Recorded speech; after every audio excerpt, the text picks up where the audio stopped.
Good day, everyone. Welcome back to the Blue Ridge Silverhound Show. And as always, I'm going to carry on the tradition throughout the month of May of discussing coins that you could find in pocket change and in coin rolls that you could make money immediately. All right, so we're going to be looking at a specific date of Lincoln Penny here today. It's the 1984. We're going to focus on the Philadelphia variety, and we're going to also focus on the Denver Mint coins. All right, by the end of this video, you're going to know exactly what to look for and what your expectations are going to be for these coins. But before we go ahead and get started, make sure you go ahead and subscribe, you like, and you share this video to all your friends, families, and other cohorts. Importantly, if you haven't hit the bell for instant notification, please do so, because throughout the entire summer, I will be doing flash giveaways. It could be an Amazon gift card that'll pop up every so often. Maybe it'll be for some free silver. And it's all going to be based around who's first to comment in that video. All right, so you guys stay tuned, hit that bell. So let's go ahead and get started with one of my perennial favorites of coins. Okay, and that's the 1984 Lincoln cent. What I want to do in my short time with you today is to focus on coins that are quite plentiful out there, but have little hidden secrets, little varieties, little errors that you could find. And believe it or not, the 1984 date of Lincoln cent has that. All right, and surprisingly, it's going to be a coin that you could turn around as long as you're able to take clear enough photos and images of the coin. You're going to be able to turn this around on like eBay or maybe that Facebook coin group that you are a part of, and you can make instant money today. All right, it's not a get rich quick scheme, or else everybody else would be doing it. I like the get rich slow schemes, okay? Because the more and more you do this, the more not only is it going to be fun, but it's going to be rewarding. So as you guys know, again, in the month of May, we're focusing on coins that you can make money off of, okay? Importantly, we're going to be looking at coins that you don't necessarily have to send off to a grading. This day and age, there's a lot of emphasis on grading and how it can enhance the value of such simple coins like the 1984 Lincoln cent. Well, I'm here to tell you that you don't need to do that. So let's go ahead and get started with kind of like a crunch of numbers type thing, and we're going to talk about the mintage. Okay, so we are not going to be focusing on the San Francisco proof coins. Those are not general circulation coins at all, so we're going to avoid those. We just don't see it in circulation. So the 1984 P, okay, the Philadelphia, by the way, the 1984 P coins will have no mint mark under the date. It'll just be a blank space. So just over 8 billion pieces were produced. So it's not uncommon, it's not rare. Quite frankly, it is one of the most plentiful dates, especially in comparison to some of the other coins around it. And then the Denver minted example will have a small letter D under the date. All right, there are 5.5 billion. Okay, I'm not going to go into a super specific number, 8,100,000 and whatever thousand, or 8,151,000,000. None of that stuff. Okay, it's a lot of coins, so you're gonna have no problem finding any of these. All right, so let's talk a little bit about the coin itself before we get into the varieties. The varieties will come on the second half of this video. These coins right here, of course, are plentiful. However, in higher grades, they tend to be a little bit more difficult.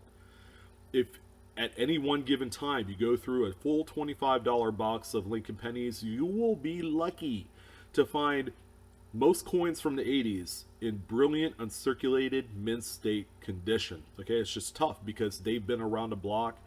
Not a lot of people saved them at the time because they were mass produced.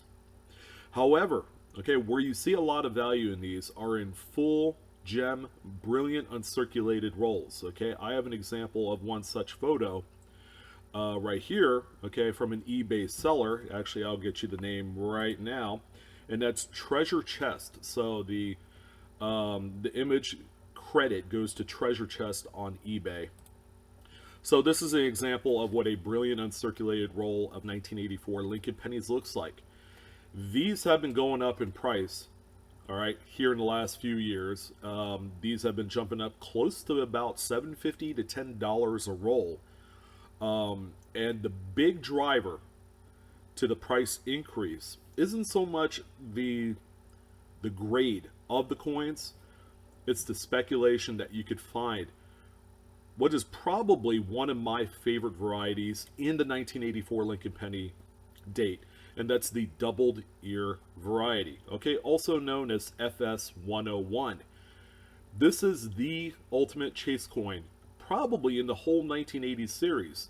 All right, I put this right up there with the 1983 double die reverse coin. Okay, this one right here, still very much available out there today. All right, so the coin that you see here, okay, we have two coins. We have one that is probably more along the lines of what you would discover in pocket change. It's going to exhibit a little bit more wear. It's a little bit more browner in color. Sometimes it'll be a little bit more splotchier than, you know, your typical mint state example. At the same token, I also put aside here a really nice high-end specimen, so that way you could see what both looks like. Close-up wise, if we looked at the doubled ear Lincoln cent, it's real simple. You're going to have a plain and evident doubled ear appearance just to the south of the ear that is normally sitting there. Okay, you're going to see an extra earlobe just to the south. It's going to be pretty evident even with the naked eye. Okay, these are really easy to see without the aid of a magnification. Of course, you're going to want to look at it closely just to confirm that you do have the real deal. I want to remind everyone that these coins are copper-coated zinc. Okay, what that means is that copper plating on these coins, it's really not in love with the zinc core. Okay, so sometimes you'll get the blistering and the bubbling. You can actually see it in some of the earlier graphics that popped up in this video. You begin to see tiny little blisters forming. Okay, so sometimes a mistimed, untimed blister underneath the ear will give it the appearance of a doubled ear. Okay, now there is only one specific look to the doubled ear variety, and it's exactly the one that you see here. Now let's go ahead and talk about price, because that's why you guys are here. So this particular double die versus doubled ear coin is extremely valuable in all grades. Very seldom, very rarely do I ever see this coin sold for under $50. Okay, and I'm using eBay as kind of an example, even in some of the lowest grades. As a matter of fact, the normal seems to be around $75 to $200 raw. That's the good news. That's the kind of money that you can make off such a coin. Again, without having to send it off to a PCGS or NGC. Okay, these coins by themselves have true value. Can you imagine making 7,500 times face value off of 1 cent? And it could happen. This is one such example. So this is the main double die for the 1984 series, but there is also a secondary doubled die that we're going to look at right here that affects the word Liberty on the front of the coin and also the date. So right here you see Liberty. Obviously, you know, it's got some doubling. You have notching on the letters, okay, which is really easy to discern. When we switch over to the date, you can see the splitting of each one of the numerals in the date, okay, which makes this one unmistakably one of the coolest varieties that you'll find. This one, however, you're going to need to get underneath a magnifier just to confirm that you do have it, because this is a coin that obviously with wear will give the false appearance that it has doubling. But this one right here, you know, is probably 10 times as tough to find than the doubled ear. All right, and it's also a little bit more valuable. Okay, one such example sold for many hundreds of dollars, graded. Okay, again, this is a type of coin that you don't have to grade, but grading, the big benefit is with the authentication, you get more money for your coin. Okay, by the time you figure in the actual grading fees and all that stuff, it might offset each other. So at that point, it's really going to be a personal preference. But this coin right here, if you're able to find one and you subsequently list it on like an eBay, this is a coin that you could probably make about $100 to $200 with relative ease.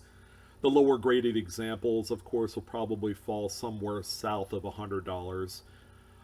But this is another tremendous cherry picker's guide variety, and this one is also cataloged as FS102. So those are the two big double dies. There is a minor other double die for the Denver minted coin, which affects the date. There hasn't been a really good listing lately on that coin. I have a feeling and I suspect that it is probably even more rare than double die number 2 for the Philly minted coin. But I haven't seen a notable sales that I could find to put a picture or image on here for you to see. If you need more clarification, this listing is in the Cherry Picker's Guide. If you don't have one, I have some for sale in the description box below, along with a multitude of other reference manuals and other coin products if you need it. So finally, I wanted to touch on before I leave you guys today, and that is the grading aspect. Now we have two coins right here, both grayed out mint state 67. While at first glance on this video, these look like phenomenal coins, and it looks like and may have the appearance that they should sell for many hundreds of dollars. However, the mint state 67 numerical grade kind of falls under the curve of what would be considered a top pop grade. All right, as a matter of fact, each of these coins sold here recently for under $20. So if you were ever considering sending these out for grading, as they are, now keep in mind these are the non-variety coins, so you're just sending out a regular 1984 dated coin with nothing on it, it's risky. Okay, and even at mint state 68, you're talking about a coin that's worth a few $100s. The likelihood that you'll be able to send this out to a third-party grader and achieve that mint state 68 is going to be tough. Okay, even if you sent 10 coins of the same date, or maybe even 50. Okay, because it costs like $20 to $30 for the submission fee cost for grading. So you want to take that into consideration too. The 1984 is extremely plentiful in the higher grades. So this is probably one date where I wouldn't even bother sending it off for grading, if and only if you have a high grade doubled ear 1984. Okay, it helps to get the authentication for that specific grade. So I want to thank you guys for joining in. I hope you found the information on the 1984 coin very useful. On the What's It Worth broadcasts I do every single week, okay, I'm going to be talking about some notable varieties because, of course, again, for the month of May, we're focusing on coins that you can make money on without grading. So the big component to all of this will obviously be the varieties and the errors that you could find on these specific dates. So I hope you guys had fun. Again, like, share, subscribe, hit the bell for instant notifications. I'm your boy Sean with Blue Ridge Silverhound. You guys have a wonderful day. You keep hunting. All right, and yeah, keep that determination up. I'll see you on the next one. You guys take care.